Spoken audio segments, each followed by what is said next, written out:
It's like, you can make great art, but usually some of the greatest art comes from like, Oh yeah. there was an error, brushstroke, whatever. Then you're like, And then oh, I wait, that tried looks something better. else. Yeah. How long have you? Well, what is your art? Do you paint, I'm a draw? performing artist. Ooh, so what do you perform? Well, I haven't performed in a while, Okay. but I went to school for theater. So musical theater is my past and my history, and I love singing, dancing, and acting. So why musical theater? Singing, dancing, and acting all at one time. Was that like you just came out and you're like, boom, this is what I'm doing? No, Like, not at all. Actually, you were born and you're like, that's it, middle child, let's go. So I actually I wanted to be an attorney, like Claire That is Huxtable. a big change. Yep, I wanted to be an attorney like Claire Huxtable from the Cosby Show, and One of my and first sing. crushes. Yes, and then also sing. I love singing. Oh, So as a kid, I thought I would be an attorney and then like sing on the weekends with like Mariah Carey or something like that. That wasn't like my thing. I So love that. then my sophomore year in high school, my choir teacher asked me to audition for the musical, and I was like, I don't do musicals. That's cheesy. Like, what are you talking about? She's like, whatever. I'll see you at 3:00. So then I go there at 3:00 and I audition, and Rest it is changed my history. life. Changed my life. So what's your favorite musical? Ooh, that's Since they're hard. cheesy. I know, so cheesy. I would say because this came out when I was younger, and it was like just rock musical. Rent is one of my favorite musicals. Wow. Yeah. Yo, Ashley, I've seen that live in Chicago. Oh, amazing. I was actually a big fan of going to, so we're both from Chicago. Yeah. Well, were you raised in Chicago or you lived there? Both.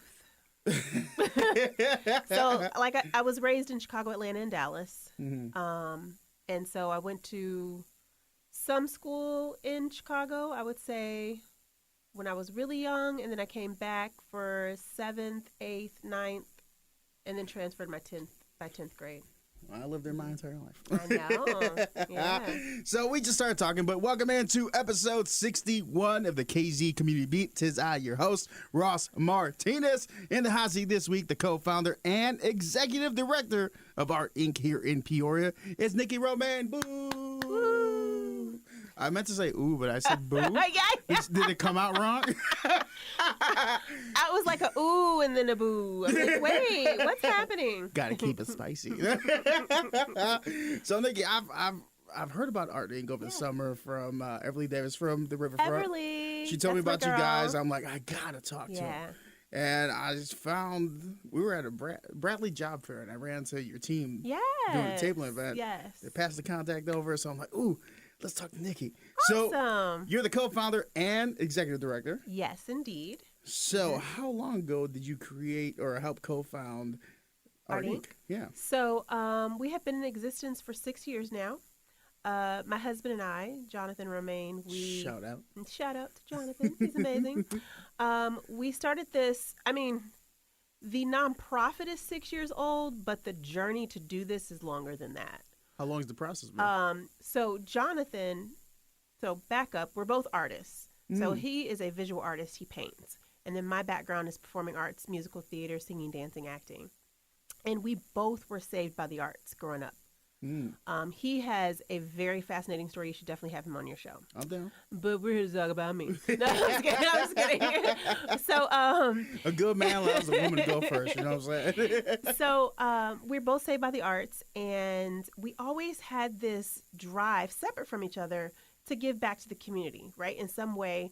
Because for me, I had a choir teacher ask me to audition for a musical when I was sophomore in high school, and I had just moved from Chicago to Aurora.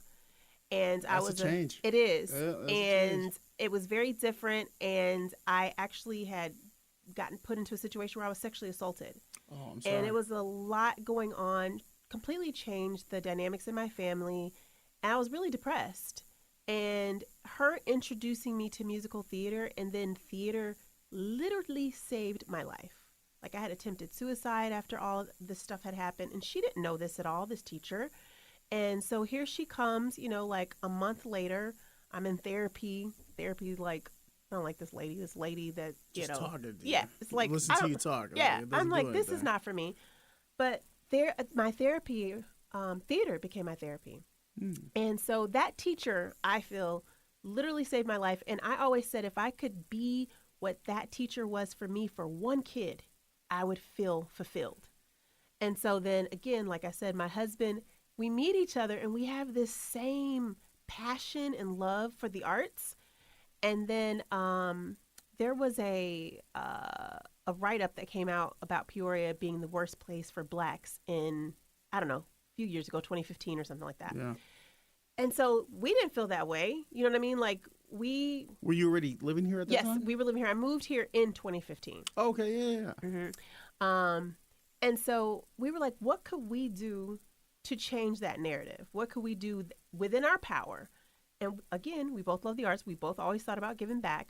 So we kind of like just went through this concept of different things that we could do, right? Mm. And then my husband saw Greeley School for sale. And he sat over there and have you ever heard of The Secret? Yeah, you Okay. could will into existence. Yes. He is a true manifester. Okay. So he would sit outside in the parking lot and like dream and think about what it could be. Is that what won you over? Oh, I mean, so many things. So many things. And he's a phenomenal artist. Yeah. You got to come see the building. Oh, His I'm work is on down. the building. Yeah. Yeah. So anyway, so he sat and thought about it. Then he actually called the realtor and looked through the building. Then he finally mustered up enough courage to come home and say, "Hey, you want to buy a school building?" And I'm like, "Yeah, let's do it." You're just like, actually, Yeah. phenomenal idea, baby. Yeah, let's do it. this. Exactly. And so our first vision for Art Inc. was like to rent artist spaces, rent out the rooms, and then those artists would then teach kids. And so that was the vision, but it has turned into something way beyond what we even imagined. I mean, we've gone from the two of us to 16 full-time employees and basically 58 employees overall. Yeah, you have board of directors, staff. Yes. You have multiple different programs, which Yes. we'll be covering and talking. Yes. And now events, one big one coming up, Yeah. the Renaissance Fair, which we'll get to and all that. Yeah. But with all this growth, it comes from the spark of finding passion within the arts. Yes, absolutely. At what point, dealing with your trauma and experiencing your own growth as an artist, where did that kind of come head to head where you're like, okay, no, this is my expression. It's not I'm just doing it. It's, no, I'm living it now. Well, good question. So, well, you don't know this, but I lived in LA. We're so friends. I went to school. We go way back.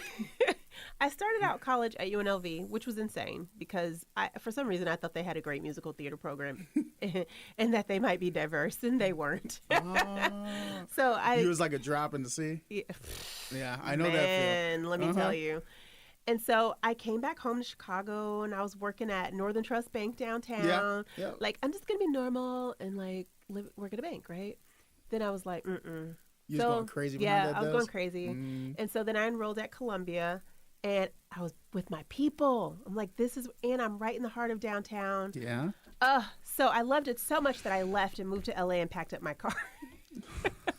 So what happened was one of my, this guy I met when I was in college, he was in this choir, and the choir was going to sing in Italy. It was a gospel choir. And I was like, yes, I want to go audition for that.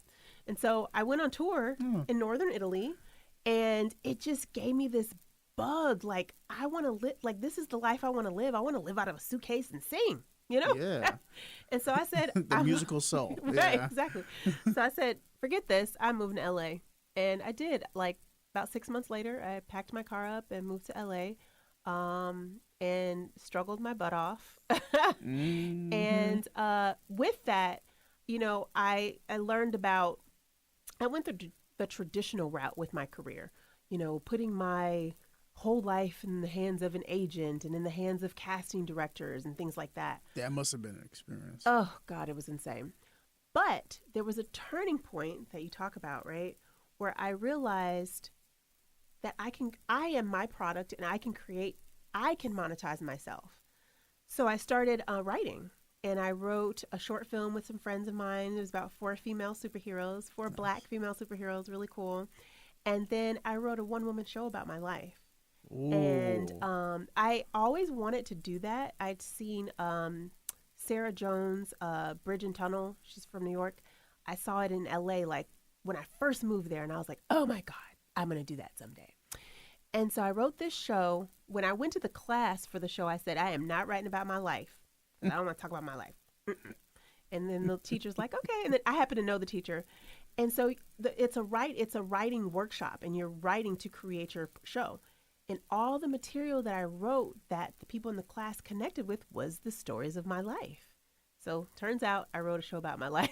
Was that just like your trauma finding a way to come out so you Yes. could process it kind of in Oh a my way? God, it really was. And I didn't know that at the time. But absolutely that's what it was. Was up until that point creating for you a struggle? No, I wouldn't say it was a struggle. Because you're finding your voice, you're finding your identity, and you're also processing a lot of things through your creative outlets. What I would say is that acting and theater and singing was my escape, and I never really wanted to face or deal with my own stuff, right? And so this story became my way to really put a mirror and face my trauma, right? Because it's like I get to play these characters, I get to be someone else. I don't That's have why to deal you with don't my want stuff. to write your life. Yes, that's why I didn't want to write my life. So I was what like, about not wanting to write it? Was it that it was just too real and too I close didn't to want the chest? I didn't want people to know what I went through. Like I didn't want people to know that I attempted suicide. I didn't want people to know that I had been sexually assaulted. I just didn't want people to know that. But once I did, it was so healing and so therapeutic, and to realize that I was touching other people that way, by telling my story. And I knew that, like, I could tell you, oh, you should tell your story, and, people would connect. But for It's me, hard, yeah. I didn't want to do that. And I said that, and I was like, I just want to sing and dance and act. I want to showcase my talents. That's what I want to do. I don't want to talk about, I want to be funny, And she's like, okay, sure. And I got to do all those things while telling my story. Was that when you finally put pen to paper and you finished it all? Was that like one of the first times you felt really seen or heard? Oh, yeah. I mean, I can't say the first time, because I always felt when I'm on stage, I felt seen. But this was just different because, again, I'm taking off the mask. Yeah. Right? And actually, I talk about that. That was actually my story was about all the masks that I wore. Because I had to put on this mask for this and put on this mask for that. And now I'm taking off the mask. I'm peeling the onion. And the show is called Lost and Found. So I was lost and then I found. Yeah. Mm-hmm. Yeah, I like that.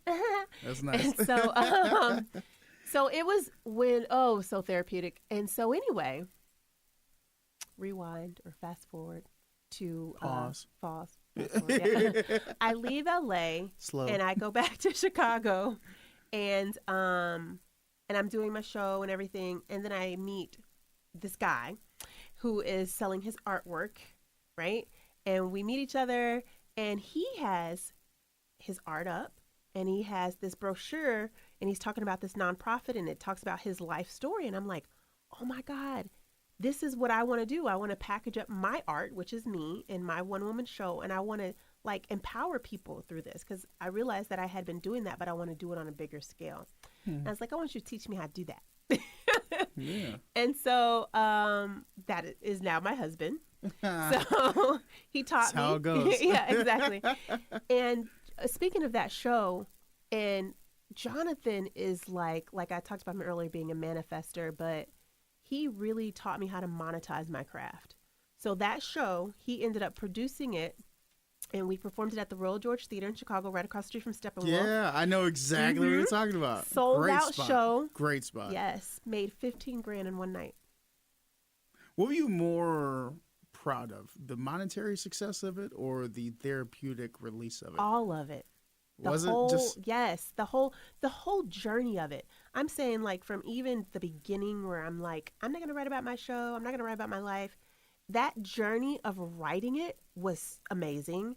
Then even like I did Hollywood Fringe Festival, I did a Fringe Festival in Chicago, the performing, the theater community, the whole journey itself was amazing. And then to cap it with that final performance, which my husband actually proposed to me that night. on the stage? Mm-hmm. Nice. Yeah, he's artistic soul. yeah, you know what I mean? He's a winner. He's a keeper. There's a reason there's a ring, dog. Exactly. You know what I mean? And that whole journey with that show. I mean, we're not even going to talk about my whole journey just in theater and acting and everything. But the journey with that show, man, it's like I can't even put into words how amazing that was, how therapeutic that was. The monetary part of it was just like It's cherry on top. the cherry on top. Like, yeah. Yeah. Because I can relate to that in a way. Because when I'm on a stage emceeing gigs or on the radio, hosting shows, or even just, coming and going, doing the things we do in public, right? It's me, but it's me turned up to the entertainer. To Absolutely. 10, right? Yep. It took me a long time to get comfortable with who I am. Yes. To be like, I'll grab a mic, start talking, and I'm good. I don't got to prep. But when I'm able to do this podcast, it's very more close to chest. Intimate. Raw, very intimate, as we're in a small studio right now. And we're talking about traumas. We're talking about just getting to know an individual and their journey and everything. And I'm able to kind of impart some of my journey in it. So like after these podcasts, I always get this natural high. Oh, yeah. So like after you perform, after you get off the stage, take me through that rush of emotion. How's that feel? How do you that's process the whole everything? reason why I stopped wanting to be an attorney, because of that feeling. And I actually talk about that in the show too, how that feeling is the ultimate high.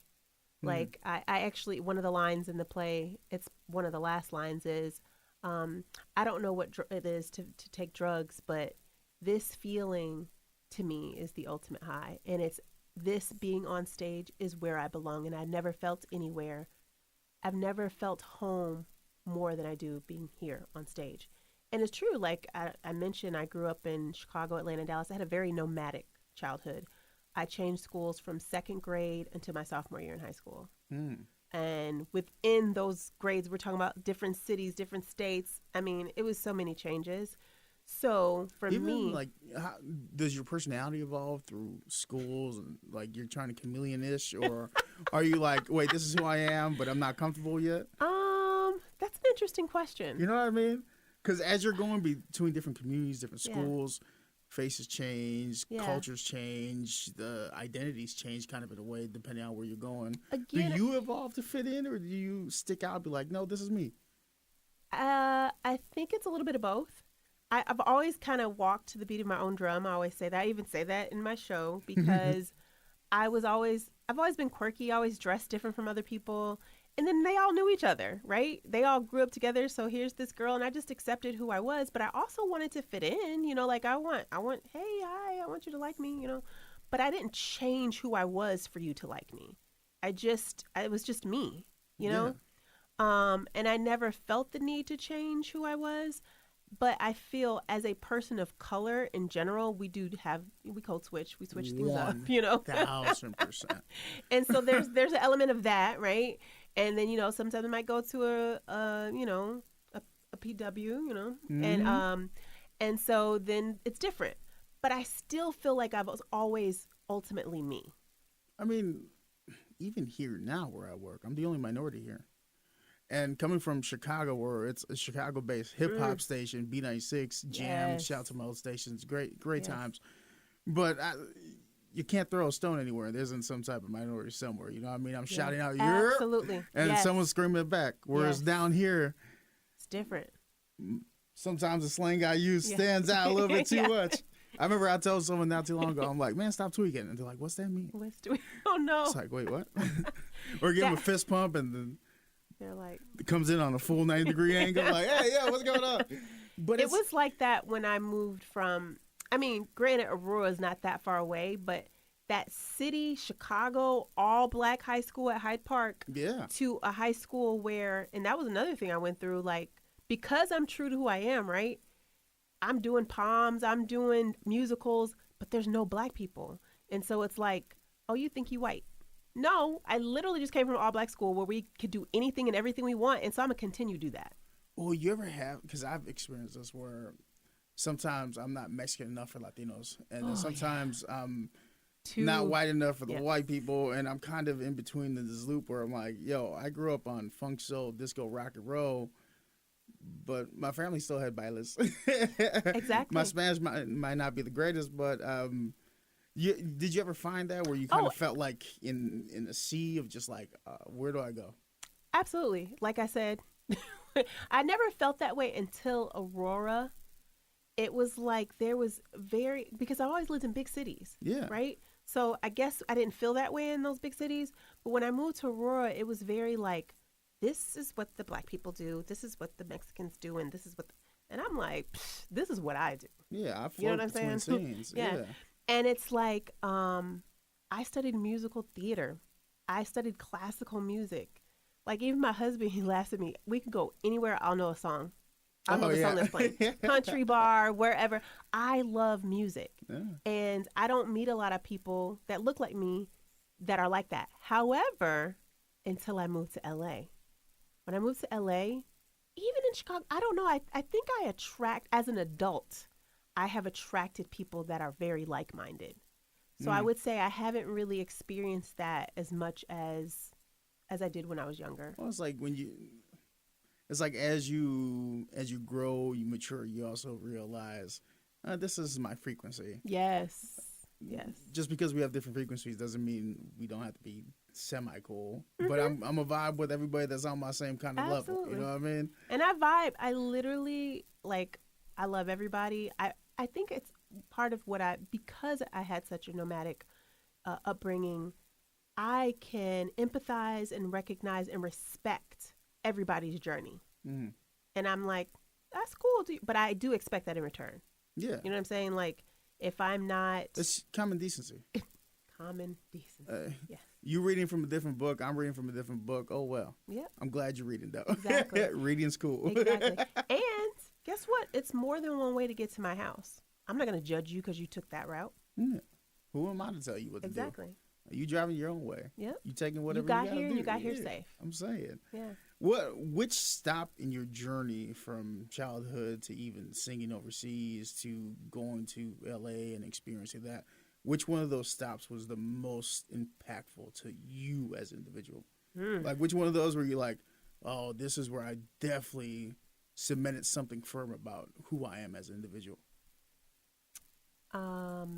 You asked some good questions. I watched Oprah growing up. That's my auntie. Ricky Lake. Auntie Oprah.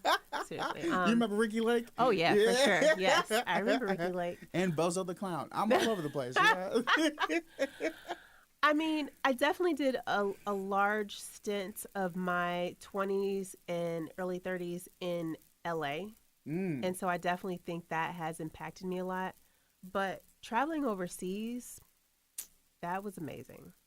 That's got to be a very different worldview. Mm-hmm. And that really, I think that impacted me. I mean, look, after coming from there, I moved to LA. Like it definitely impacted me. It, you know what it was? I learned that music is a universal language. I saw it because we're singing gospel music and these Italian people are just coming up and hugging us and they're in tears. And I was just like, oh my God, I'm 19 years old. And I'm like, this is amazing.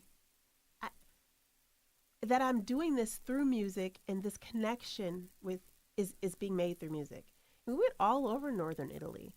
And that definitely made an impact on me. Do you remember a specific moment in Italy where you're just like, it filled you with so much joy? Oh, yeah. When these group of Italians came up and they're hugging and crying. That was a moment where and they just couldn't even felt speak English. They're just like speaking Italian and just hugging us and just, that moment was like, wow. Like you have a gift. Yeah. Music is the gift. I'm the conduit. You know? That was very artistic. So moving to LA, let's kind of dive into that a little bit, because if someone's listening here who's an artist and they're going on their own personal journeys, what are some early life lessons you had to learn while being out there that you can help somebody kind of avoid those damaged waters? Well, I mean, from the beginning, I started off saying that I later learned to take my career into my own hands. If I would have known that in the beginning, that would have been a game changer. What do you mean by that? Meaning, like, not putting my career in the hands, not waiting for the agent to call, waiting for the casting director to call, but creating your own content, which people are doing now. Like now, TikTok, that's the thing, right? Yeah, everybody's a brand. Yeah, everybody's a brand. So that's not something I think people need to know. But the marketing of your brand, the consistency of your brand, and the work ethic. Like work ethic, Whew, work ethic is huge. Oh yeah. It's huge. You could come in, clock out, but it's that extra in between that really elevates you Yeah. into a new category. And I know that work ethic led me to be able to run this nonprofit, right? That journey that I went on from my failures, and I have a lot of them, learning about that, and then taking something that my husband and I created, a vision, Mm-hmm. and turning it into reality. That all comes from that journey. What was your biggest failure you learned from out there? Ooh, gosh. If you don't mind me asking. Biggest? Like, what's the one where you stepped in and you're like, wow, I ain't never doing that again. Okay. So I like to learn from failures. Yeah. That's how we learn the best. So I remember I had done this play with Muhammad Ali's daughter, and I met Oh, Muhammad real? Ali, Oh. and it had some really great actors in that play. And one of the actors walked me into her agent, Sid Levine, and I remember meeting with him and going on auditions, but I was struggling. I ended up staying on a friend's couch, and I was just Couch surfing. Yes, yeah. couch You did surfing. the full LA Yes, experience. I was struggling so hard.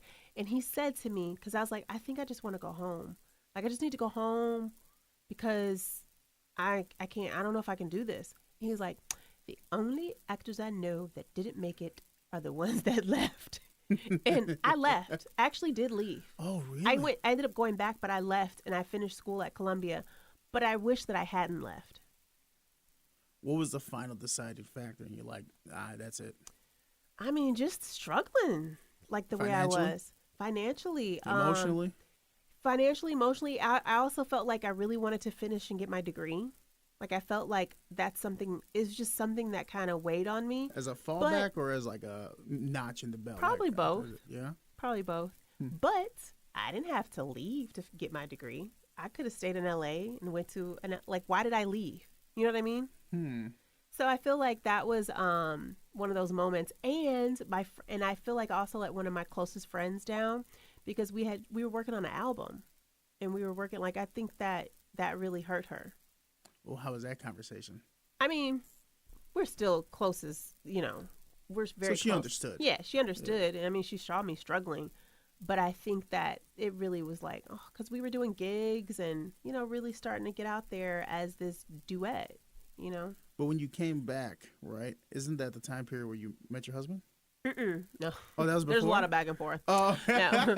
So, Because there's always a silver lining in a chapter. Oh, for sure. You know Yes. what I mean? As you flip a page, there's a new silver lining Absolutely. somewhere. Absolutely. But when I think about, like you said, one of my greatest failures and another regret, I would say, is that I wish that I would have at least gone to New York at some point. Oh, Market One. Yeah, it's a big market. Yeah. So what stopped you from going to Okay, Market so One? initially, the reasoning is hilarious. I'm going to keep asking questions because Yes. I'm an inquisitive person. The reasoning, I would say, the first time was because I knew I was going to be broke, and I'd rather be broke and warm than broke and cold. I mean, logically, So, it makes sense. that I'm was with it. you. Yeah, you know. I feel like if it gets real bar, I can be near the beach. You At know? least I'm laying on the beach, Exactly. not hanging out next to this. You know, like.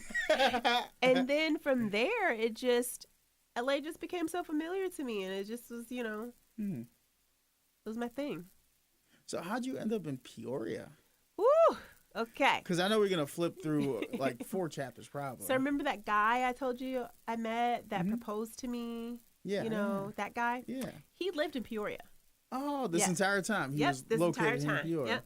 So he is originally from Chicago, but he had moved here. He has 2 older sons, and well, let me back up. So he had lived in Chicago, grew up there, and then he had 2 galleries. He had a gallery in Oak Park and a gallery in Wicker Park, and then Both great spots for arts. Both great, Great absolutely. spots for arts. But he realized that he started doing a lot of shows around the country, and he realized all his money was going back into rent. For these. That's what happens when you're, when you're first getting started. Yeah. It's like, I mean, no, he was booming. he was. He was not just getting started. His galleries were booming. I can't wait to talk to him about that. Yeah. Because mentally and emotionally, you're there, but financially you're not there. Yeah. And Oof. he's like, this is crazy. I mean, he was doing really good financially, but it's like, this is eating up all of my money. So he was Oh. like, I'm just going to buy a house. I don't have a studio in the house because bulk of his money now, he would make money at the gallery. But like in a gallery, how like you're in the neighborhood, how many people are going to be trafficking there? You know what I'm saying? Yeah. So then he realized again, him going out and carving a name for himself across the country was bringing in the bulk of the money. So he said, I'm going to buy a house and I'll have a studio there. And then he came to visit his sons and he was like, if I'm traveling, making my money, and I'm going to buy a house, why not buy a house here, be close to my kids? Yeah. So that's what he did. So he got a house here in Peoria. And then years later, we meet. He was at an art show in Chicago and I came there. And so then, yes, of course, he proposed, and I had to move here because It's kind of how that happens. yeah, because that's how it goes. And then we have a daughter.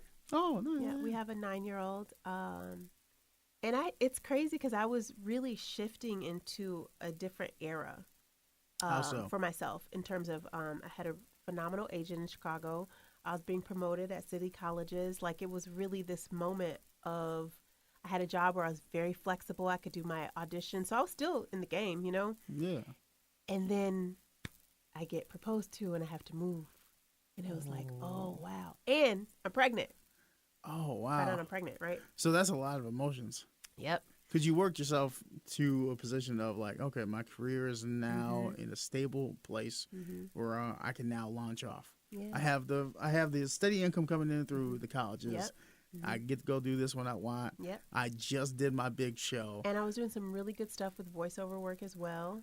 Oh. So I was like kicking and screaming I came.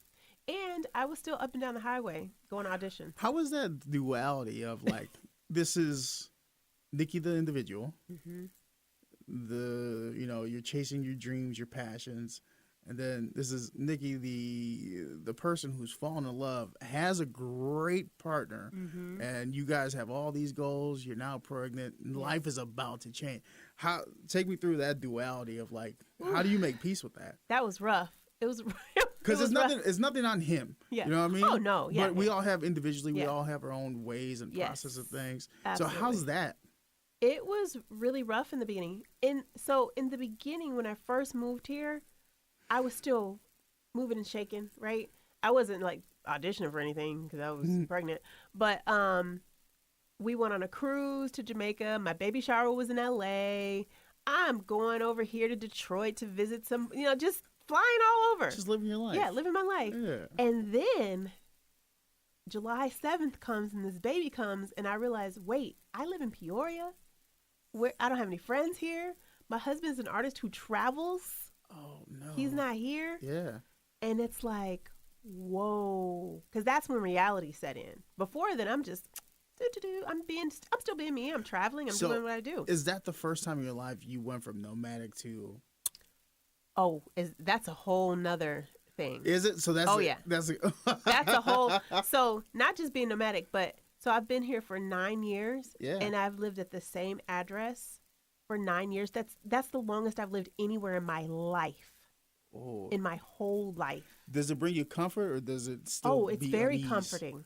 Very comforting. Was it as soon as you were here for a few years, you see the family growing, you're like, I'm good? Oh, yeah. Yeah. Was it a struggle to accept the settling? Not settling's a bad word because it has bad connotations. But like, this is where I'm planting my roots. I would say it was a struggle. That moment again when I had the baby, and I'm like, whoa, I live here. I don't know anyone. I don't know anyone except his mom, and then we moved my mom here. Oh, nice, yeah. That's it. That's all I know. You need a village around And he's you. Yeah. and he's traveling. Yeah. So that whole the first the first year, and particularly the first 6 months, because I didn't go anywhere. I wouldn't say I had postpartum or anything, but I definitely was struggling with my emotions, but I don't know if it was postpartum or it was just like this new change in my life. I'm literally like a new person living in a whole different place. As you're settling or as you're planting roots in a new town, right? And you don't have none of your friends, you don't have nobody that you used to have Nope. around And you. my mom is sick. She has lupus. So it's not like, And on she top could of help. does having the child also impact your creative? Oh, absolutely. So, like, Yeah. was that also the first time in a while that you did not have that creative outlet Yes. consistently in your Yes. life? Yes. Oh, so Yes. That's what I life mean. I'm like change. it's a whole new life. Oh, wow. Yeah. And it was very lonely. Did you feel like you would never get the art back at any point? No, I you didn't knew feel like eventually? that. Mm-hmm. Because I know some artists who go through that, or I've talked to, where they always fear that once you step away once, Yeah. after like you got to a point you step away, the fear and anxiety of I may not get that back. No, of because something. I was still in communication with my agent, and after like Kennedy was born, I was up and down the highway still doing auditions. Oh, nice. And then Jonathan built me a vocal booth, so I would do my voiceover auditions at home, and if I book, then I drive up to Chicago. I did have mommy guilt because because she would get car sick, and so sometimes she'd throw up. Oh, you would take it with her. Yeah, she was with me, and I would leave her with my dad. Then we had a little mommy actor crew where it's like, okay, you watch my kid, and that kind of while I go in an audition. You found a new community. Yeah, I did. but it wasn't in Peoria. Oh yeah. Yeah. Huh. So at what point did you finally feel like Peoria was home? okay, so Because I'm not there yet. I've been here 2.5, and I'm still like I'm a 312 dog. Like respectfully. yes, respectfully. So I would say when Kennedy was 6 months, I feel like I was on a dating app. I went on Meetup because that's like in Chicago. Meetup is you go to meetup.com, right? I went on Meetup and I found this mommy group, and so I go to the first thing. It was so awkward. It literally felt like a date, like like you're observing the other moms, and maybe because I had been in weather. Yeah, so Diapers are expensive. and then I'm like, where are the black moms? Like, oh, so it was. yeah, like I was like, okay, but be that as it may, I met some really cool people. Yeah. And our kids got to know each other and stuff like that. Then my husband was doing like a local. It wasn't local, but it was in Bloomington. He was doing a show, and this lady came and was like working with him, and they were talking, and he was like, you know what, you should meet my wife. That lady is Kim Dickerson, and she is amazing. Okay. Kim Dickerson. Okay. Kim Dickerson. So I meet Kim. Somebody I should talk to. Somebody I should talk to. She doesn't live here anymore. Oh. Yeah, but yes, if she did. So Kim, I come down and Kim, she saved my life. She introduced me to Black Peoria. I mean, like it's a very strong core. Where do you get your hair done? Like, where do you do this? Where do you do that? Where are the moms with little kids? Because I don't see them. Where's this? Where's that? She literally introduced me to so many things. And then there's an organization called Jack and Jill. I don't know if you ever heard of it. It's called Jack and Jill of America Incorporated. And it's an African-American organization for Black families. And it's run for the moms. It's run by the moms, sorry. And it's by the moms for our children. By the moms for our children. Very close to FUBU. For you, by us. Okay, sure.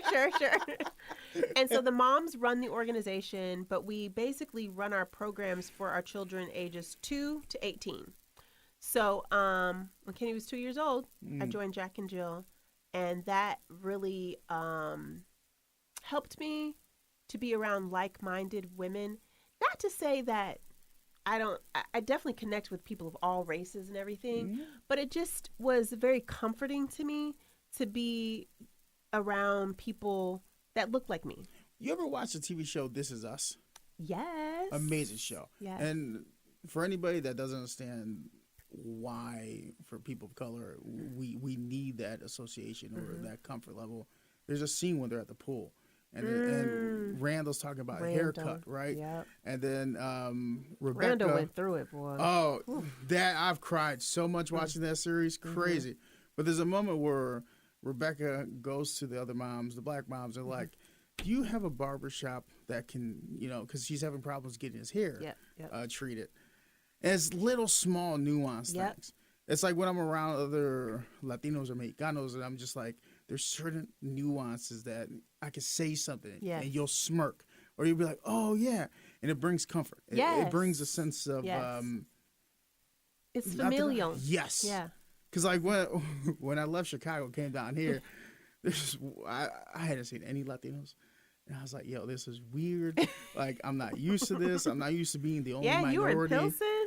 Yeah, Pilsen, Bridgeport area. And I was on the Mexican side of Bridgeport. Like, you couldn't go a block without saying brown somewhere or a taco spot somewhere. Right. Yeah. Like, the first place I found was a taco spot here in Peoria. Like, I needed to. Yes. But I remember when I started finding more Latinos here, I was like, okay, I could breathe a little bit. Just because I wasn't used to it. Then you know exactly what I'm talking about. Yeah, it's especially weird. Coming from, again, Chicago, LA, and all these big cities where I just go and I know, you know what I mean? Like, you just go and you're... There's nothing on white people that aren't minorities. It's just easy to associate sometimes. Like, I'm cool. I'm going to dab you up.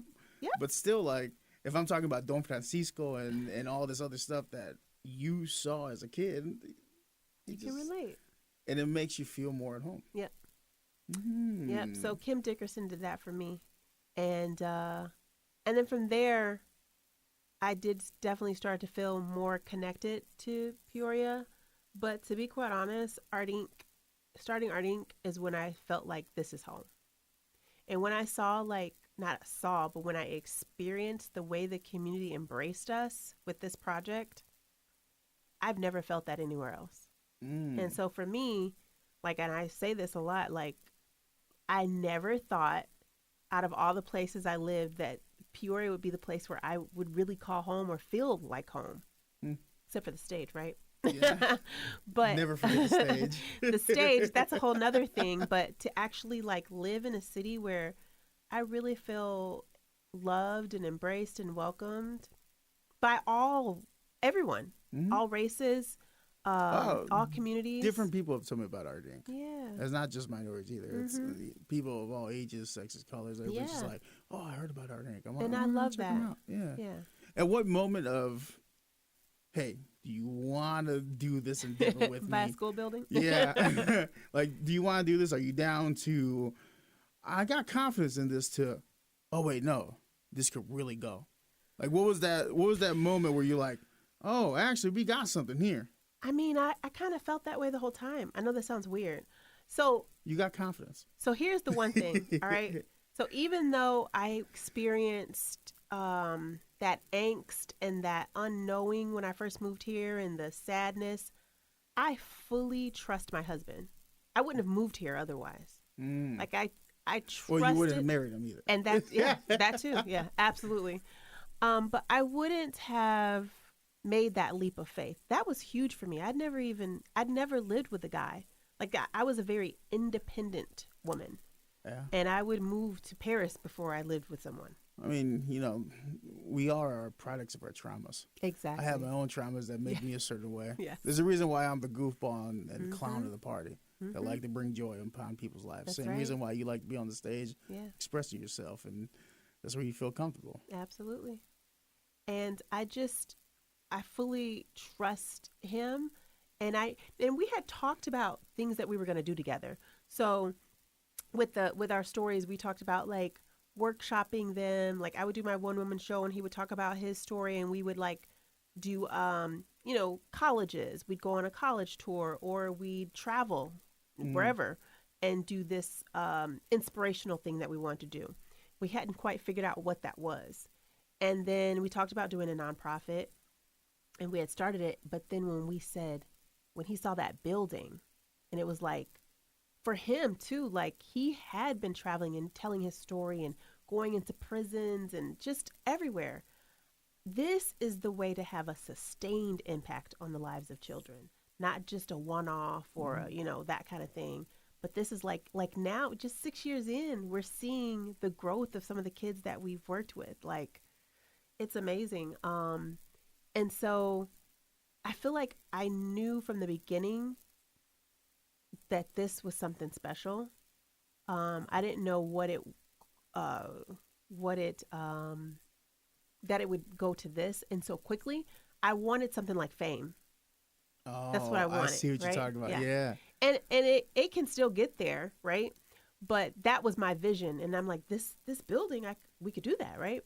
And I am a very like, my husband is the like the visionary, Head and in I'm the clouds. No, I wouldn't say head in the clouds. Well, that's a but bad connotation, but like he's the visionary. He dreams big. He creates, and then I'm the integrator. I'm like, I got the ball. Put me in, coach. You know, that kind of thing, right? He draws the play up, and you're like, I got this. I got Give this. Me the ball. I'm gonna implement. Yeah, all right, I like that. But I tend to go, because we are both artists. I can go very big. Like, for example, our very first. We'll take Dia de los Muertos, for example. Yeah, I saw that. Right? That was cool. So that was our very first fundraiser. That's not something that people typically do in Peoria, right? It's not. And it's big. It's very cultural, and we're Black. Okay? Yeah, because I remember the station overall got asked, and this is no shade. I'm just gonna throw this out for there. sure. But we got asked to do a Dia de los Muertos event at a cemetery, and I got there and I saw this lady dressed up in the full garb, and immediately in my mind I'm like, "Oh, buenas tardes, cómo estás? Mi nombre es blah blah," and she's standing there frightened. I'm like, "Oh, okay, maybe it's a person, you know, like you don't know Spanish. My bad." She's like, "No disrespect. I'm white, and I got this on." I'm like, well, you got it accurate, so, like, thank you for representing. My bad for assuming, bro. right. But here's the thing. This was my concept. One, I had gone to something like that in Chicago, right? Two, where we are in the city is a Black and brown community. I got the Black part covered, right? Why don't we do something that shines a light on the Hispanic community? Oh, yeah. And why don't we educate at the same time, right? Mm-hmm. Like, this is not a demonic holiday, which people tend to think, especially in my community. I really wanted to educate, but to do it, we're an art. It's called the Romain Arts and Culture Center. This is a cultural event. Yeah. And when I tell you, the very first time, when we did this event, it was so diverse. I had never been to an event in Peoria that was as diverse as that event, and our events in general. But that was like our first big thing. And it was just like, wow. And people really embraced it. They came full out. I wish I would know this happened. I would have been there. It's one of my favorite holidays. It was amazing. I make the ofrenda for my grandmother every year. Yeah. So, yeah. If you do it again, let me know. Yeah. So if anything, I know a lot of Latino artists, and I could put some connections. Oh, see, where were you? What year did this happen? We started in 2019. I was still and in stopped last year. I was in Chicago dating the wrong woman. No, Trauma. Trauma. Our last year was last year. Oh, okay, yeah. Well, if you ever decide to bring those stuff back, let me know. Well, I love art and anything Latino. I'm like, let's do it. Put it out there. Yeah. So for the first 5 years, we did Dia de los Muertos, Love Never Dies. And then this year, I was like, I want to do something different. And so what we're doing now is called Around the World with Art Inc. And so each year will be a different cultural experience. I like that. So we could eventually bring Dia de los Muertos because it's a cultural experience, right? So each year will be something completely different. This year is the Harlem Renaissance. Oh, yeah. So we're bringing back, like, if you were in New York and the whole Black Mecca, right? Mm-hmm. And we're embracing that. So we're having that cultural experience. We're bringing in a burlesque group. We're bringing in Cinda Williams. She's an actor in a movie called Mo Better Blues, and she sang the song called Harlem Night. And that it's in the Harlem Renaissance. It had Denzel Washington. Yeah, it's a very, very, very good movie. So she's coming and she's singing that song, Harlem Blues. And then we're going to have some special guests. I heard that, like, Josephine Baker is going to be there, Cab Calloway. You got some big names. Yeah, there are going to be some tap dancers. So I heard that they're coming. I like how you're playing core like, I heard. I heard that they're coming, yes. I may have their number on speed dial. Exactly. How about this, Nikki? Like, for someone that has never looked into the Harlem Renaissance. Can you speak on briefly just the impact, because we want to sell them to go to the event to experience it. Absolutely. But what is the overall golden nugget of the Harlem Renaissance? So, you know Billie Holiday. Yes. You know Josephine Baker, Langston Hughes. Langston Hughes is a huge name. John Coltrane. I mean, all of these Coltrane, yes. names that were thriving in the 1920s and 30s, they were in the Harlem Renaissance. Was Maya Angelou also part of that Harlem Renaissance, or was that like slightly right before? It might be slightly right before. I'm not sure. Because I wonder if she fell in the category of the Harlem Renaissance, or was that like the initial kickstart? Because she was at House on Mango Street. I think, was that one of her works, or am I thinking about somebody else? I might be off. Might be. Let's find out. Might not be. Right now. I don't know that one. But My bad. I'm thinking of Sandra Cisneros. Okay. Completely different lady. I was like, I don't know that one. That's on me. I'm not editing that out because people make mistakes. But yeah, that whole era was just just imagine, blacks coming from the South, from slavery and Jim Crow and all these things, and they migrate up north, right? And they build this whole era, or this whole era is about literature, it's about music, it's about art. All these things are happening, and at these clubs, it is this experience that they're having, right? And they get to highlight all of these things. So we're going to have artwork displayed from that era. We'll have obviously music, and burlesque was a huge thing going on then too. So you will feel like you are walking into the Savoy or the Cotton Club in New York City. Oh. And what was the inspiration to bring that to Peoria? I mean, I got all these cultural experiences in my head that I feel like my husband and I, we both have traveled a lot, and we're very cultured, and we just this is our home now. So we want people to experience what we've experienced, and we want to put it on in a way that represents that culture fully, right? So that's what we tried to do with Dia de los Muertos as well. And we'll do that this year with Harlem Renaissance. Next year, it could be Bollywood, Diwali. It could be Can I pitch Greece. something to you? Absolutely. Please Because I'm do. not sure if this has happened here in Peoria, and seeing as we just celebrated 50 years of hip-hop, have you guys ever decided to do like a this is hip-hop? Like go through the eras and all that? If not, put my name down. I'll be down. I'll help out with this. That would be nice. Because like you're that. talking about music and culture. And culture. And Harlem Renaissance also. I mean, you got to think about a lot of the music that became popular in hip-hop and in media were sampled by some of the greatest musicians. Yes. Like the Funky Drummer. Like that's been sampled, James Brown songs, been sampled throughout God knows how many songs. Absolutely. But yeah, I've just pitched that out there. I like those ideas. Keep them coming. Bring me on the board. You know what I'm saying? And I always have a committee. So a committee that helps with all the fundraisers. Who's on the committee? This year, one of my people that have always been on it, her name is Darlene Violet. She has been with us for the longest. Shout out to Darlene Violet. Carolina Huser. Shout out. Carolina. She's actually at the museum with Everly. Oh, okay, yeah. But she's also on our board. So both Darlene and Everly, both Darlene and Carolina are on our board. Shout out about them. Yes. Doing great and things. then we have Tanya Jenkins. Tanya Jenkins. Yes. Okay, I've not met her yet. Tanya Jenkins ran Quest. What's Quest? The charter schools. Okay, Charter yeah. schools. She ran Quest. And she also, so she's a very artsy person. So her background is dance. And she used to run Roosevelt when it was like a performing arts type of school. Before it was Roosevelt University. No.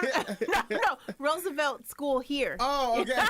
Chicago, 312. I know, 312. It's going to take a while 309, before I get down 309. Come on to 309. I love 309, but, can't take the kid out of Roosevelt Chicago. is a good school, though. You know what I'm saying? But no, there is a school here. It's an elementary school. Oh, okay, yeah. And it's called Roosevelt. And so Tanya used to run that. And so she's actually the vice president of our board. Nice. And she's on that committee. We've got some really fabulous people. Bethany Tamote, Connie. Connie's been on my fundraising committee for a while as well.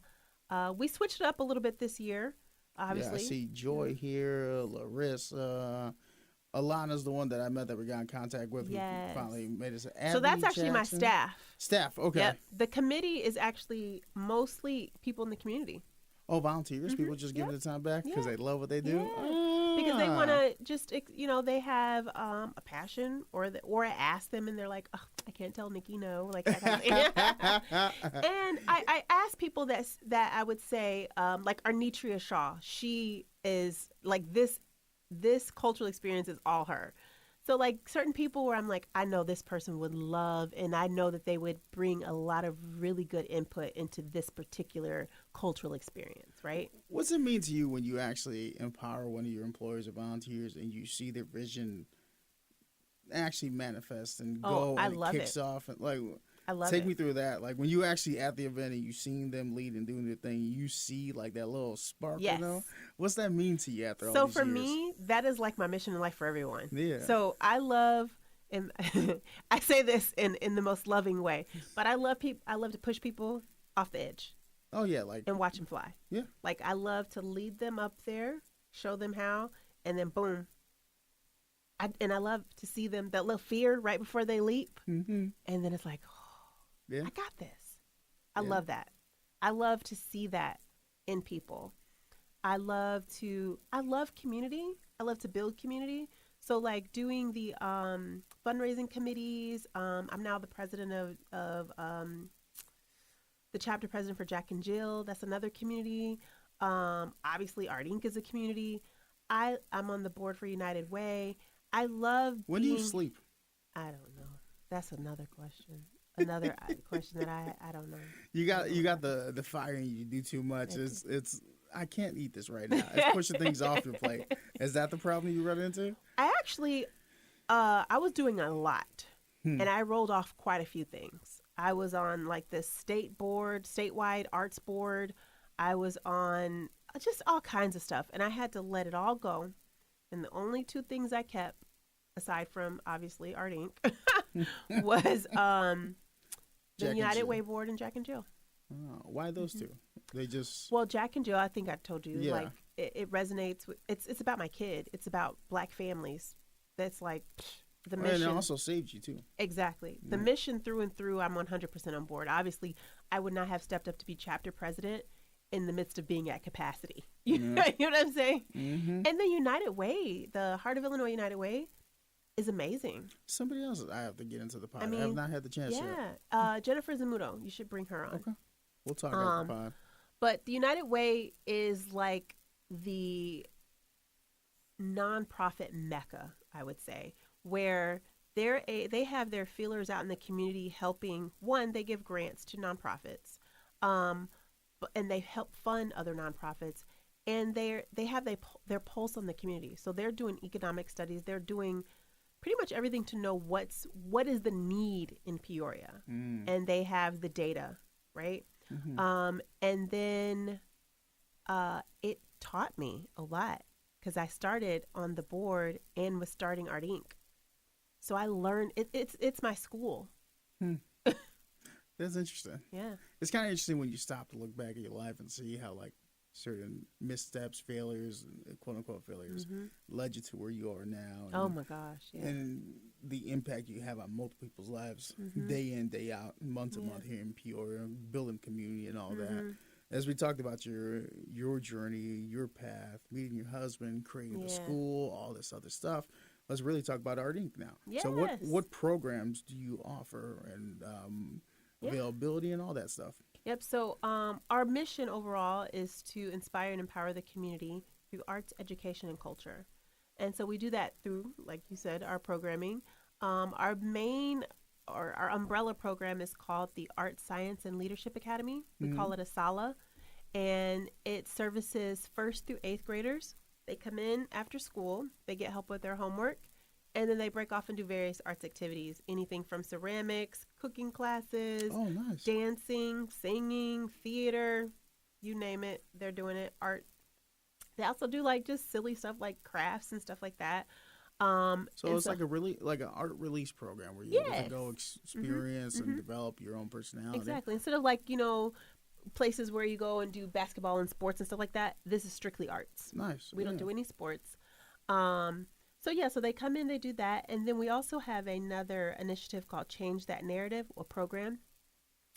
We wrote a grant called Change That Narrative through Arts, Education, and Culture, and we're able to hire 20 BIPOC teens. We employ them.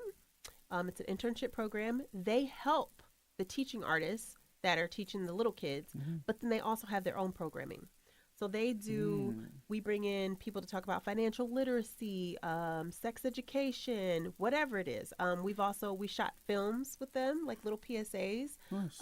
all around the Change That Narrative movement. And so Change That Narrative was a concept that my husband started. And it's about what can we do in the Black and brown community to change our mindset? What can we do without any handouts, without anybody helping us?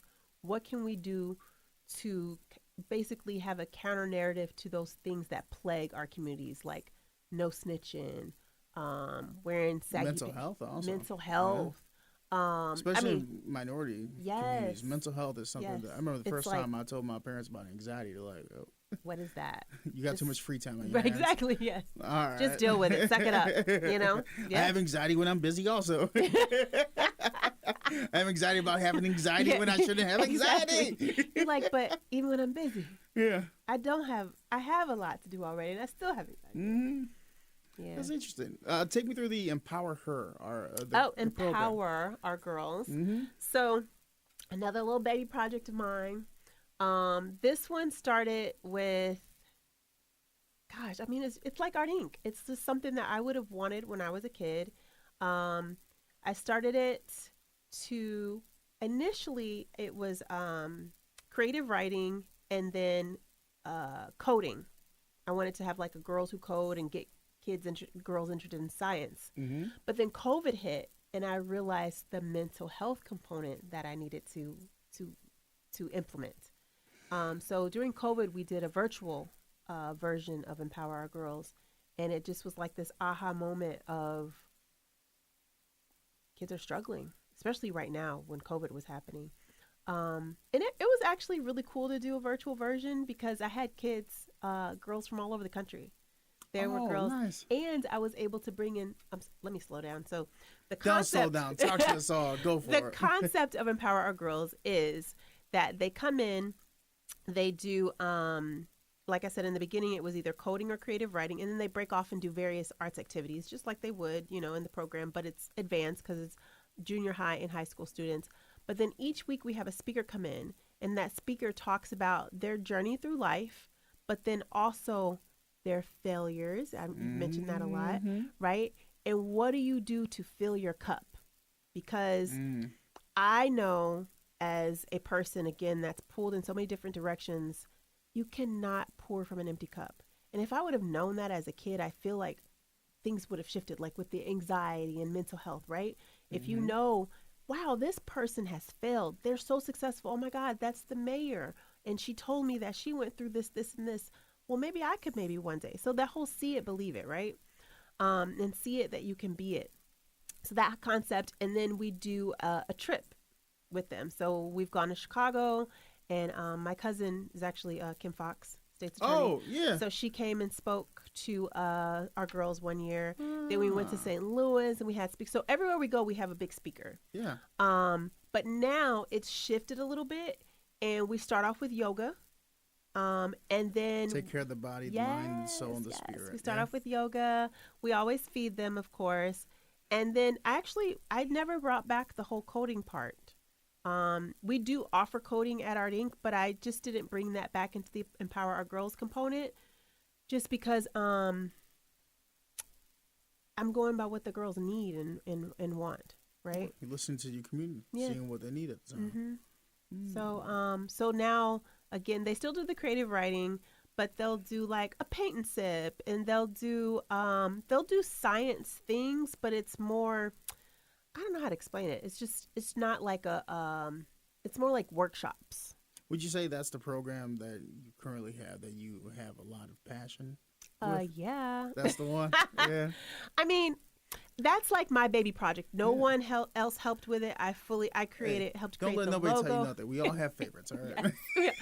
I created the logo. I created a lot with all of those programs, but this one I didn't have to have anybody's input. This was my baby. You went from the heart out. Yeah. Okay. And I would say the other ones, I definitely had input. You know, like Jonathan would give his opinion, you know, Joy, my program director. But this was my baby. But because I'm so busy, I've passed it to Joy, and she takes care of my baby very good. Was that she hard? loves it. Was that hard? Not because it's her. It wasn't hard. Yeah, but still, like, this is passing your baby off to somebody else that you built completely. True, but... And it's nothing on her. Yeah. It's more just like, sometimes I find it difficult, like, we have a feature on here called the Old School Lunch. From noon to 1, Old School Lunch. Okay. It's where I dig in the crates and I bring you out like Common, Delight, Wu-Tang. Oh, yeah. Cash Rule, Everything Around Me, Big Daddy Kane. Songs that aren't in your daily like top hits. Repertoire. Exactly. And I remember the first time I had to like pass that off to somebody. It was so hard. I didn't want anybody else. I'm like, no, I'll record it, and yeah, because that is something that I came up with the concept with the graphics that we got approved. I came up with the verbiage. I came up with this, that. Even built the catalog. So as a creative that does things from the center of the heart, to let go of something you have so much stake in. Well, I didn't just let go. Oh, yeah. Like, I stayed in, and then she watched, and then I passed. You know, because I had to make sure my baby was going to be treated right. Yeah. You know, and so my baby's in very good hands. That's Joy's good. amazing. And shout out to Joy. And she's really passionate. She has that same passion. I love her. Like, I would say Jonathan's my right and she's my left. It's good to have a community, huh? It took some time, but you built a village. Ooh, yes, it has taken. So I mean, 6 years is not a long time, but it is a long time. Well, you're like, well, yeah. Let's bring this full circle. We're talking about the different programs you have and the opportunities to experience one's own creativity, right? Now, I think it's safe to say it began on that stage for you, right? Oh, absolutely. So then I see you have the theater program. Yes. See what I mean? Like the full circle aspect of it? So Absolutely. take me through the art and theater program and talk to me about that. It's hard for me to talk about that because it's just starting. What better way to start about it? And I have it because it's like, I wish that it could have started on day one. That's why it makes me kind of sad. Like, it's okay. Yeah. But I would say right now we have a really great theater person that we've hired, Brian Seagraves, and he is a theater person and he gets it. He has that love. And we hired him right when I was auditioning. I did our first children's musical. And musical. So we did a play called The Grinch last year. Yeah. But this was a full-on musical. And I directed it, and he came. Part of his interview was sitting with me in auditions. And so he actually came in and really helped me with that, run that musical, which was actually really great because I ended up getting sick. Understudy. Yes. I was like, oh my gosh. So anyway. I don't know if you watch Community. That's a great show. Don't watch Community. Yeah, Should I watch it? Yeah, it's worth it. Where the understudy and then the main guy goes down. He's like, understudy. Chest popped open like, I've been waiting. So is it about community theater or community college? Community college. Okay. But there's a theater aspect. You know what? Yeah. I just started watching that. It's worth it. Yeah. Completely worth it. Anyway, I could go on a tangent about that kind of stuff. So he wants to introduce the kids to Shakespeare. Yes. I used to love the Shakespeare Theater in Chicago. Did you? I used to go all the time. Aww. Midnight Summer. That was one of my favorite plays. Yeah. Othello also. Yes, yeah. Othello. And then he's directing our Grinch program this year. Nice. So we're doing the Grinch again. It was just a hit, and we have a lot of costumes, and we want to just do it one more time, right? Get the best out of it. Yeah. We're pinching pennies around here. Exactly. Exactly. We're very resourceful. We are a nonprofit, okay? And so it is It almost brings me to tears that we're like really, really doing for real theater right now. Mm. It's like, oh my gosh, I've it's seen really youngsters happening. do it too. My daughter is she's got the bug. Oh yeah. Oh yeah.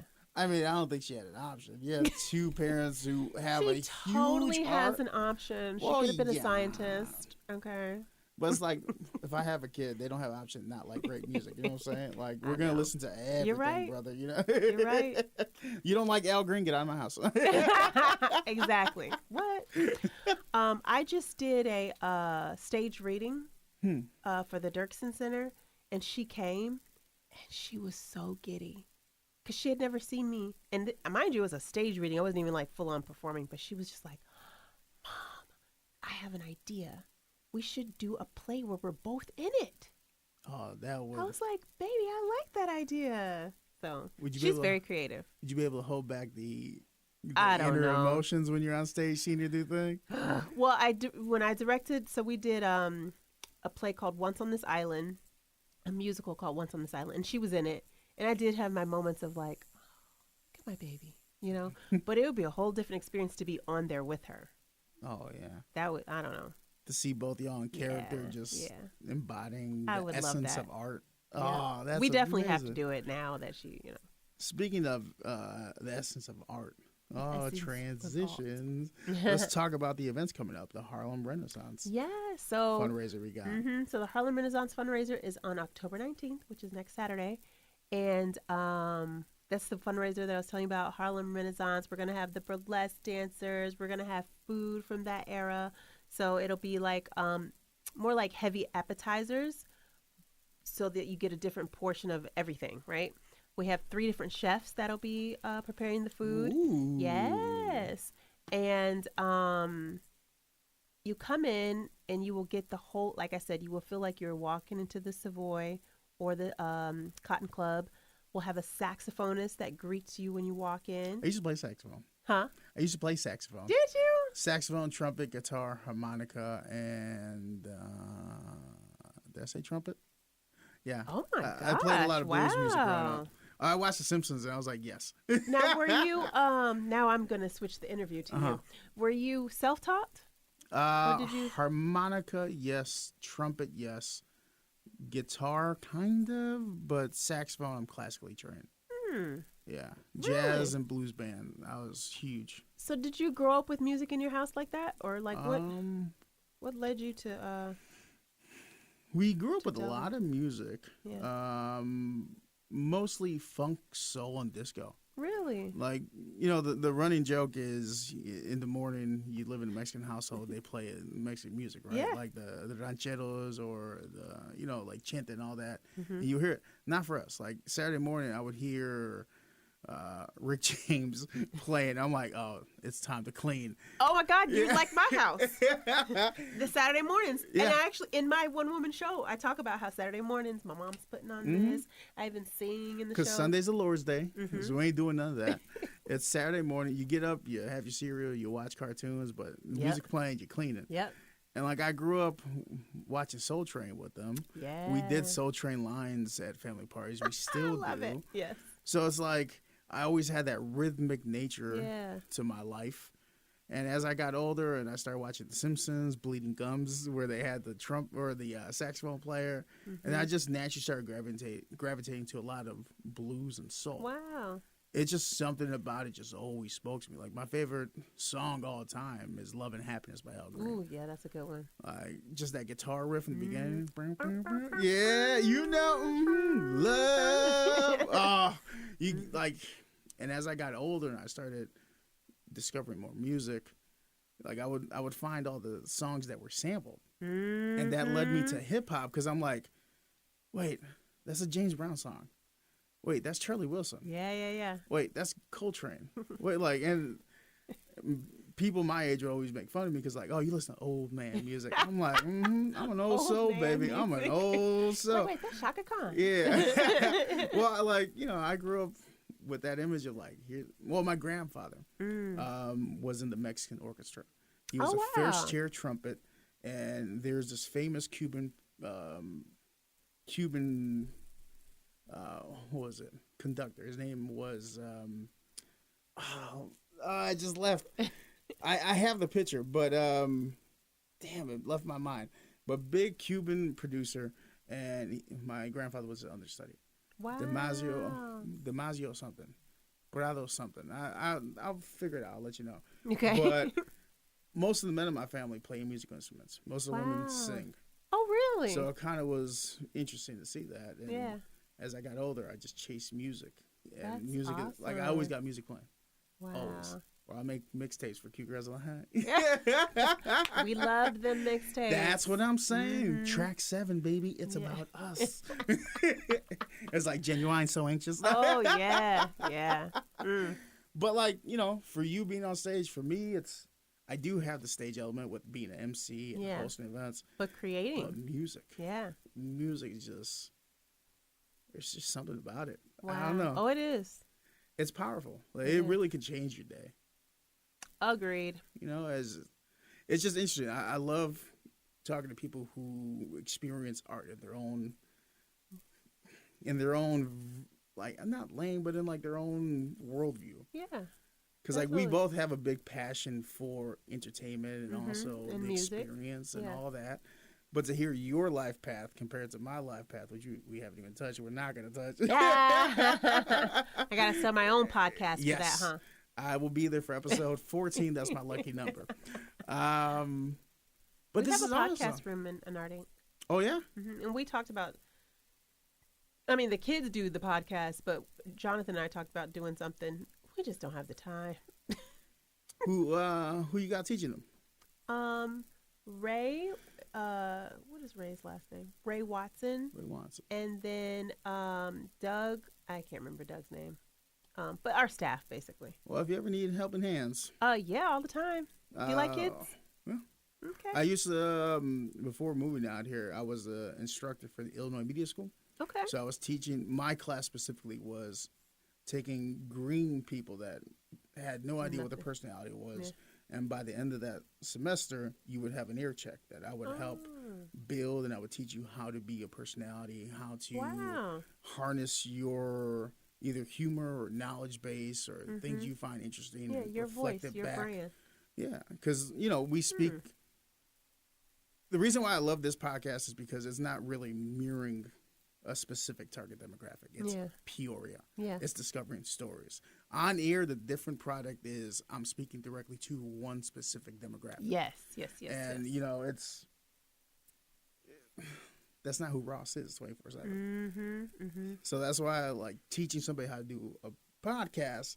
There's a lot more flexibility. And, okay, you do have a target demographic, but you can have a little bit more fun, especially if it's something that's a nonprofit and just having fun with it. And then you find your like-minded individuals who gravitate to either humor or your knowledge base. There's a lot of cool things to go. I love that. Yeah. I mean, we have different people come in and do workshops where, like, if let's say you don't have a whole lot of time, like you're like, oh, I could come in for the next 3 Saturdays or on Wednesdays or Tuesdays and Thursdays, whatever. You could come in and work with either the teens or the young ones or all grades. Yeah. We love it. They love it. The kids love it. I like putting things on my plate. Yeah. My boss tells me you put too much on your plate. I'm like, well, there's a lot of things left to do, brother. That's right. Join the club. We definitely went off on a full tangent. I know. I yes. it. So Harlem Renaissance is October 19th. Tickets are selling fast, like really fast. I mean, well, it's next Saturday, so we have a few tickets left, and it really is going to be an amazing night. Come in, and you just have this whole cultural experience and feel like you are back in time in the 1920s, because you need to come dressed in your 1920s, 1930s attire. I do have a fedora. That's right. Put your fedora on. Ladies, put those gloves on. Put on your pearls, those flapper dresses. Flappers. Yep. Kind of that Great Gatsby, right? That I love era. that book. That was a great book. So that, but Harlem Renaissance. So yeah, come join us. It's going to be a lot of fun. It will be a great cultural experience. And like I said, each year we're going to do a different cultural celebration. Okay. So 2 questions. Yes. One's a softball. An easy question. The next one, you're going to be like, relax, Oprah. I mean, you've been hitting me with them them Oprah questions. The So Oxy- bring it on. Bring on the Oxygen softball. channel. First question: to get more information, to buy tickets, or to volunteer, see what positions you have available, where can people go? Yes, so you can find us on our website, artingpeoria.org. And then we are on all the socials. We are on Instagram, Facebook, LinkedIn, and our handle is at Art Inc. Peoria. And ARTINC Peoria. I think for as long as we've both been here, we've heard people say, there's nothing to do in Peoria. It's a lie, baby. It's a lie. It's a lie. October 19th, 6 p.m. Where again? At the Romain Arts and Culture Center, which is 919 Northeast Jefferson in Peoria. And one more time, tell them where to buy tickets if they wasn't listening. Buy your tickets. You can go online at artincpeoria.org, or you can find us on Facebook or Instagram at Art Inc. Peoria. Beautiful. So here's the big Oprah question. So my inspiration for this podcast was, I don't know if you heard of the Human Library. It was a concept started overseas where you would sit down with one word to describe your entire journey. Ooh. And it's like checking out a book, but you're checking out a dialogue. What the You're heck? sitting down and you're doing exactly what I'm doing, where I'm asking these intimate questions about your journey so I can get some knowledge and a different worldly perspective. And, you know, they made it a little challenging with just one word. That's insane. I'm not going to do that to you. Thank you. Actually, what I'm going to do is ask you, after you put down a book that you finish reading, everybody gets a gold nugget out of it. There's a lesson from the perspective that you're reading, right? When your book is done, Ooh. what is that gold nugget? What do you want somebody to get out of your story, out of your passions, out of putting your heart into this world, out of everything you've done? All the years of traveling, hardships, ups, downs, finding your passion, finding out who you are. Your story is unique. Yes. What's the gold nugget out of it? Okay. So. I could play the Jeopardy song if you like to. No. Bit, you know what I mean? The gold nugget would be that you should always take that leap of faith. You should always open the gift. So I have this thing where I talk about sometimes people give you a gift or they give you something and it may not be packaged the way you think it should be packaged and you're all like, whatever. When you open it up, it could be the most amazing thing that you've ever experienced. And I feel like my life has been full of those, but particularly the gift that my husband handed me of marriage and building a life with him here in Peoria. It wasn't what I wanted, what I thought I wanted. I wanted to be in Chicago. I wanted to be in a big city. And so I had a resistance to that. But I opened it up anyway, right? And I took that leap of faith. Even, like I said, I packed up my car at 20 years old and moved to LA by myself. I took that leap of faith. Every turn, I took that leap of faith. And yeah, I think that would be my takeaway. No wonder why you like watching people in that moment. That's right. I want to nugget. see it. That's my life. Yeah. All right. Well, that has been episode 61 of the KZ Community Beat. Again, I am your host, the one with the most intimate questions. Indeed. He doesn't lie. Only on Tuesdays. Today's a Wednesday that we're recording anyways, if you had to know. My name is Ross Martinez, and in my hot seat this week, the co-founder and executive director of Art Inc., Nikki Romain. Woo! It's not a boo. It's not a boo. It's a woo. And thank you for having me. We should socially make it more acceptable to boo people. Really? That's mean. Only if they deserve it. I'm all love. You know somebody right now deserves one boo. Okay, for sure. You're right. This is where we come together. I mean, when you think about it like that, okay, yes, I do. But what I would do is just walk away. I don't need to boo you. I'm a And I just won't come Sagittarius back. middle child. I'm with the pettiness. It's all jokes. We're just here for the jokes. I am with the pettiness. Yeah, see, I don't have time for petty or drama. Just gonna Hey, leave that alone. Before we leave, give them one more time the website so they know. Yes, you can find us at artincpeoria.org. Our social media handle is Art Inc. Peoria. That's ARTINC Peoria. And you better go to the Renaissance Fair. Because if not, Harlem Renaissance. Harlem Renaissance fundraiser. Yes. Because I'm going to come sing carols in front of your house, and I'm not in key. Ever. Okay, bye. Bye.